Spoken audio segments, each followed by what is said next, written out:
"Get out of my house, I don't need a drug addict for a daughter." Those were the last words my father spat in my face before shoving me onto the porch in the middle of a freezing October storm. I was only 15. I didn't even have a coat, and my hands were gripping nothing but a school backpack filled with unfinished algebra homework. The door slammed, the deadbolt clicked, and I was left standing in the pouring rain, unable to comprehend how my life had turned to ash in just 40 minutes. Exactly 3 hours later, the police would call my father, and his face would turn whiter than chalk, but by then, it would be far too late to fix anything. I'm 28 now, living in Boston, watching raindrops slide down my office window. There's a letter on my desk from a nursing home. My father is dying and asking for forgiveness after 13 years of silence, but all I can feel is that same bone-chilling cold. It all started on a regular Tuesday that showed absolutely no signs of trouble. I was heading home from school, mentally calculating if I had enough allowance left for a new poster of my favorite band. I was a typical teenager. A straight-A student, a bit shy, with my own little plans for the evening. But the moment I stepped over the threshold of our suburban home, I felt it in my skin. Something was wrong. My father, Raymond, was standing in the living room, looking like he was about to explode with rage. His face was the color of raw meat, his hands were shaking, and he was clutching a wad of crumpled $100 bills and empty pill bottles in his fist. Standing behind him like a shadow was my older sister, Sarah. She was 19 and looked like the very embodiment of grief and compassion. She was covering her mouth with her hand, her eyes full of fake tears, but I managed to catch that fleeting glint of triumph in her gaze before she could hide it. My father didn't even let me take off my backpack. He started screaming as if I had set the house on fire with everyone inside. He yelled that I had been stealing money from his wallet for months, that I was buying pills and hiding them in my room. According to him, Sarah had accidentally found the evidence. A stash in my dresser, bottles in my closet, and even printouts of messages proving I was talking to dealers. I tried to say something, tried to explain that I had never touched his wallet and had never even seen those pills, but the words got stuck in my throat. I saw that he wasn't listening to me. His mind had already been poisoned by the lies Sarah had been feeding him all day, coating them in a sugary glaze of worrying about her little sister. She stood there sobbing, telling my father how long she had tried to help me, how she didn't want to upset him but simply couldn't watch me destroy my life anymore. It was a masterpiece of acting, worthy of an Oscar, and my father swallowed every word as absolute gospel. In that second, I realized my sentence had already been passed. He grabbed my arm so hard that there would definitely be bruises the next day, and dragged me toward the exit.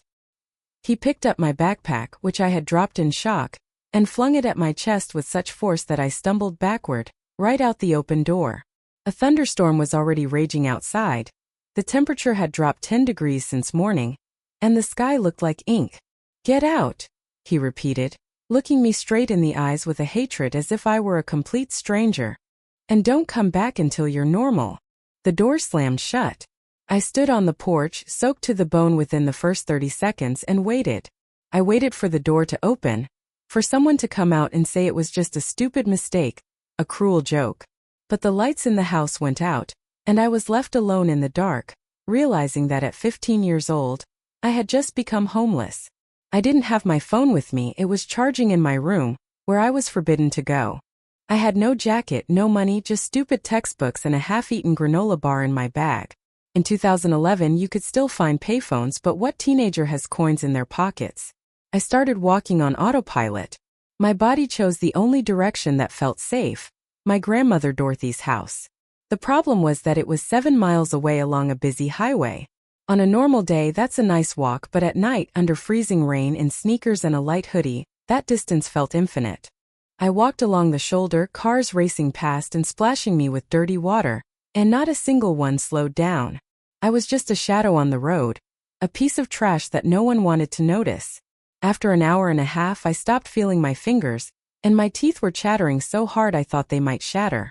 But I kept walking because I knew, if I stopped I wouldn't get back up. I made it exactly 4.2 miles before my body simply stopped obeying me. I remember leaning against a rusted green mailbox, the cold gravel of the shoulder biting into my knees as they buckled. I thought if I could just close my eyes for a minute, the shivering would stop. The rain didn't feel like water anymore. It felt like thousands of tiny needles stitching me into the pavement. Everything went black right there on the edge of Route 9, and I honestly didn't care if I ever woke up. But then there was a light, not the white light people talk about, but the harsh yellow glare of high beams and the screech of tires on wet asphalt. A woman named Gloria Hensley was driving home from her book club, and she saw a heap of wet clothes on the side of the road that turned out to be a dying 15-year-old girl. Gloria wasn't just anyone. She was a retired CPS supervisor with 35 years of experience seeing exactly what happens when parents choose cruelty over their children. She wrapped me in an emergency blanket and called 911 before I even knew I was being saved. While I was being rushed to County General with early-stage hypothermia, life back at the house was moving on without a hitch. Or at least that's what Sarah thought. For the next 2 weeks, I lived in a haze of sterile hospital sheets and the smell of industrial-grade floor cleaner. My grandmother Dorothy arrived before the doctors even finished checking my vitals. She didn't cry, she was too busy being furious. She stood by my bed like a small silver-haired gargoyle, guarding me from a world that had tried to erase me. My father tried to show up once, 2 days in, but Dorothy met him in the hallway. I didn't hear what she said, but I heard the tone of her voice. It was the sound of a bridge being burned to the ground. He didn't try to come back. He stayed in that house with Sarah and his new wife Jolene, convincing himself he was the victim of a difficult daughter. To understand why Sarah did it, you have to understand the money. My mother, Patricia, had died of cancer when I was 10. She was the only person who truly saw Sarah for what she was: manipulative, entitled, and deeply jealous of anything she didn't control. Before Mom passed, she set up 2 trust funds, $45,000 for each of us, accessible only when we turned 18. Sarah had blown through hers in less than a year. She spent it on a flashy white sedan, designer handbags, and her boyfriend Trent, a guy who wore expensive suits but never seemed to have a job that didn't involve investments and crypto schemes. By the time I was 15, Sarah was flat broke and Trent was pressuring her for more. My $45,000 was sitting there untouchable, unless I was declared legally incompetent or institutionalized for something like, say, a severe drug habit. In that case, a family guardian would be appointed to manage my funds. Sarah wasn't just trying to get me out of the house. She was trying to harvest my inheritance. Living with Grandma Dorothy during those first 2 weeks was like learning to breathe again. Her house smelled of cinnamon and old books, a sharp contrast to the suffocating tension of my father's home. But the silence from my father's side was deafening. No phone calls, no apologies, no "are you okay?" Just a formal letter from a lawyer Sarah had somehow convinced him to hire, stating that they were seeking to have my belongings moved to Dorothy's permanently. They were cleaning house, literally. Sarah had even gone to my high school and told my teachers I had run away because of my drug issues. She was painting a masterpiece of a fallen girl, brick by brick, ensuring that if I ever tried to tell the truth, I'd be seen as a lying addict trying to deflect blame. The most twisted part was Jolene. She had married my father 2 years after Mom died, and she desperately wanted a perfect family. Sarah gave her that by being the good daughter, the one who stayed, the one who cooked and cleaned and called her Mom. I couldn't do it. I couldn't call a stranger Mom when I could still smell my mother's perfume in the back of my closet. That made me the problem. In Jolene's eyes, I was the jagged piece of glass in her perfect mosaic. She didn't just believe Sarah's lies. She encouraged them because it was easier to have a villain to exile than a grieving child to comfort. As I sat at Dorothy's kitchen table, nursing a cup of tea with hands that still shook from the cold, I realized I wasn't just fighting for my reputation. I was fighting against a family that had decided I was worth more to them as a tragedy than as a human being. And the month wasn't even half over. The middle of the month felt like a slow-motion car crash. While I was trying to focus on my makeup assignments at Dorothy's house, Sarah was busy perfecting her role as the grieving sister of a junkie. But she made a massive tactical error. She forgot that paper trails don't have emotions. My grandmother didn't just give me a bed. She gave me a pit bull of a lawyer named Leonard Vance. Leonard had been a family friend for decades, and he looked at the evidence my father had provided to the police with a look of pure disgust. "Sherry," he told me, "people who plan crimes usually aren't as smart as they think they are. They're just louder." The tension snapped on the 18th day. My father, egged on by Sarah and Trent, filed a formal petition with the court to have me committed to a mandatory residential rehab facility. It was a cold-blooded move. If a judge signed that paper, I'd be locked away for months, and Sarah would have the legal incompetence she needed to sink her teeth into my $45,000. They didn't even come to the house to serve the papers. They sent a process server like we were strangers in a business dispute. When Dorothy read the filing, she didn't scream. She just picked up the phone, called Leonard, and said, "It's time to stop playing nice. Open the vault." That was the week the investigators started digging into our house's digital footprint. It turns out, Sarah had been using my father's ATM card for months. She knew his PIN because she'd been handling the household bills since Jolene moved in. We found a withdrawal for $800, the exact amount my father accused me of stealing, time-stamped at 2:47 p.m. On the day I was kicked out, I was sitting in my 5th period chemistry class at that exact moment. My teacher, Mr. Henderson, had even marked me present for a lab. I couldn't have been at a bank 12 miles away. But Sarah didn't know we were looking yet. She was still riding high, convinced she'd won. She even had the audacity to text me from a burner phone saying, "Just admit you have a problem, Sherry.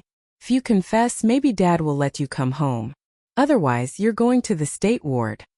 The conflict reached a boiling point when Sarah showed up at Dorothy's front door uninvited. She didn't come alone, she brought Trent. He stood on the porch in his cheap Italian suit, looking smug, while Sarah tried to force her way inside. She started screaming that Dorothy was enabling me, and that I was rotting her mother's legacy. It wasn't a conversation, it was a physical confrontation. Trent stepped toward me, looming over my shoulder, and told me that if I didn't sign voluntary guardianship papers, they would make sure I never saw a dime of my trust fund. He actually reached out to grab my arm, the same arm my father had bruised a week earlier. That was when the silent member of our household, Gloria Hensley, the woman who found me in the rain, stepped out from the kitchen. She had been visiting Dorothy to check on my recovery. She didn't raise her voice. She just held up her phone, which was recording every single word Trent and Sarah said. "I've spent 30 years putting people like you in handcuffs," Gloria said, her voice like grinding stones. "You have 10 seconds to get off this property before I call the sheriff and hand him this recording of you attempting to extort a minor." Sarah's face shifted from concerned sister to cornered animal in a heartbeat. She realized for the first time that the world wasn't just her and my blinded father. There were adults in the room now, and they were playing for keeps. But the worst was yet to come. That evening, Leonard called with a discovery that made my stomach turn. He'd tracked the serial numbers on the pill bottles Sarah found in my closet. They weren't random street drugs. They were a high-dosage anti-anxiety prescription filled 3 weeks earlier at a pharmacy across town. The name on the prescription? Trent Barlow. They hadn't just framed me with random junk. They had used Trent's own meds to build a cage for me. My father had been living in a house with a thief and a fraud, and he was so desperate for the perfect life Sarah promised him that he was willing to let his youngest daughter freeze to death to keep the illusion alive. The month was disappearing fast, and the real war was about to begin. The final week of October felt like the air before a lightning strike. Heavy, metallic, and suffocating. My father and Sarah had doubled down, refusing to look at the evidence Leonard had sent to their attorney. They were convinced that because they had the physical evidence, the cash and the pills they'd planted, they held all the cards. But Leonard had a final move. He managed to move our emergency custody hearing up to the 29th, just 2 days before the month ended.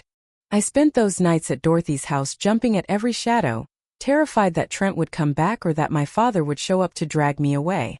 I felt like a ghost in my own life, watching these adults decide my fate, while I just tried to remember what it felt like to be a kid who only worried about algebra. The night before the hearing, I received an anonymous email. It contained a single attachment, a grainy video file. When I clicked play, my heart stopped. It was footage from the security camera of a convenience store 2 blocks from Sarah's gym. The timestamp was from 5 days before I was kicked out. In the video, Sarah is standing at the counter, paying cash for a cheap prepaid burner phone.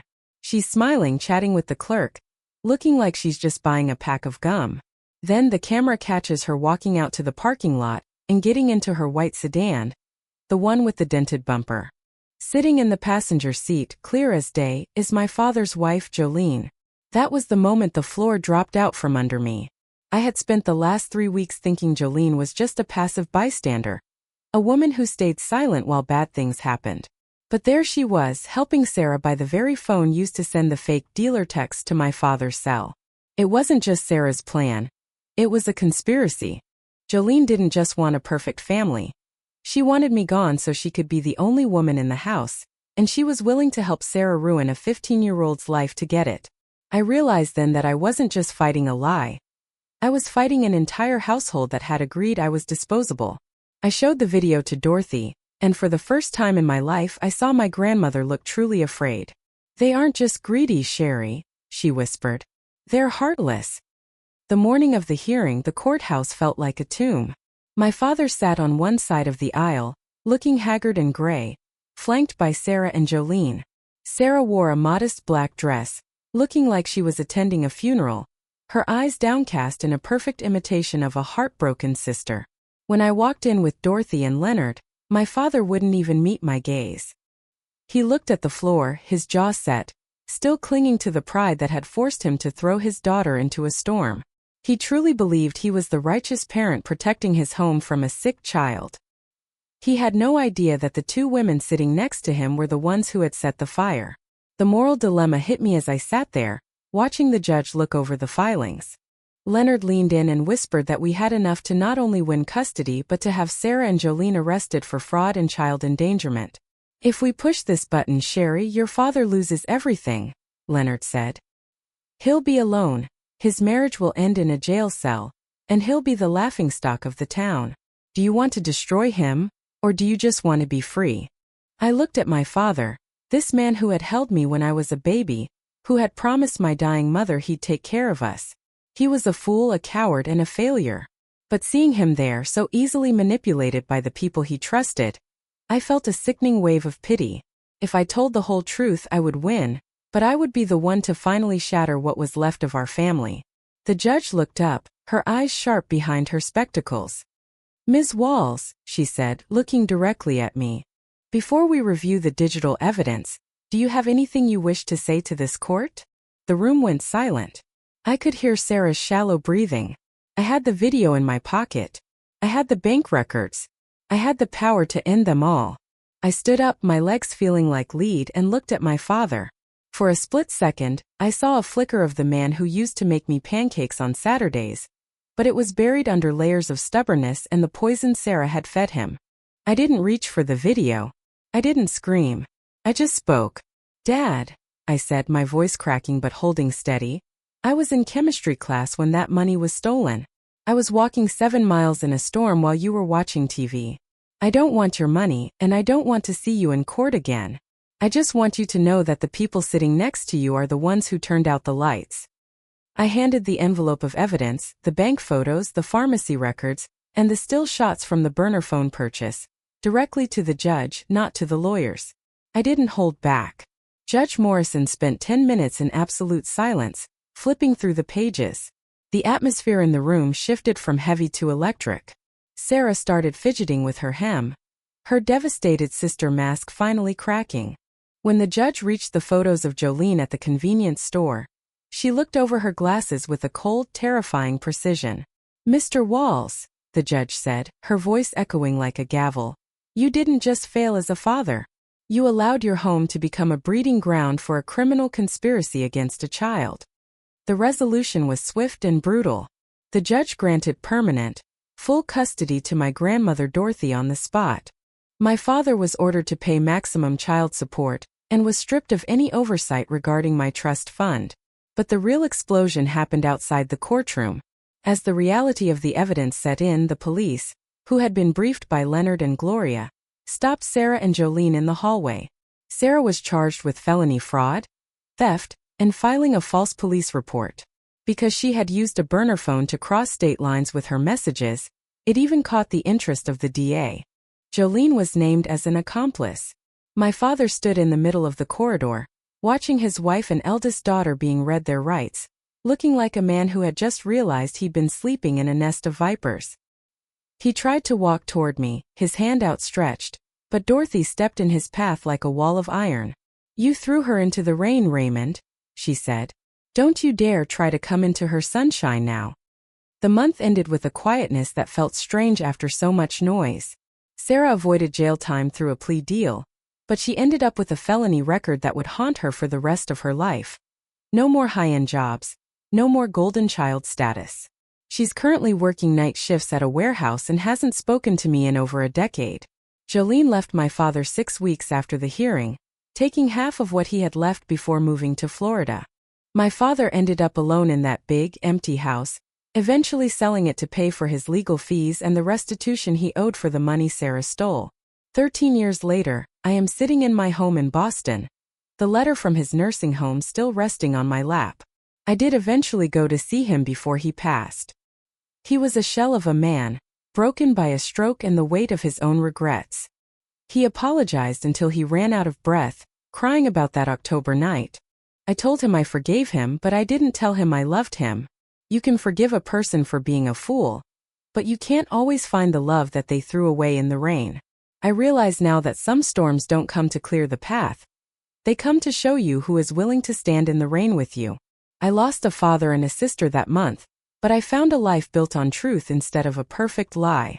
I look at my fiancé, Colin, and I know that if the sky ever turns black again, he'll be the one holding the umbrella, not the one pushing me out the door. The cycle of silence is broken. I am no longer the 15-year-old girl on the shoulder of Route 9. I am the woman who walked through the storm and came out dry on the other side.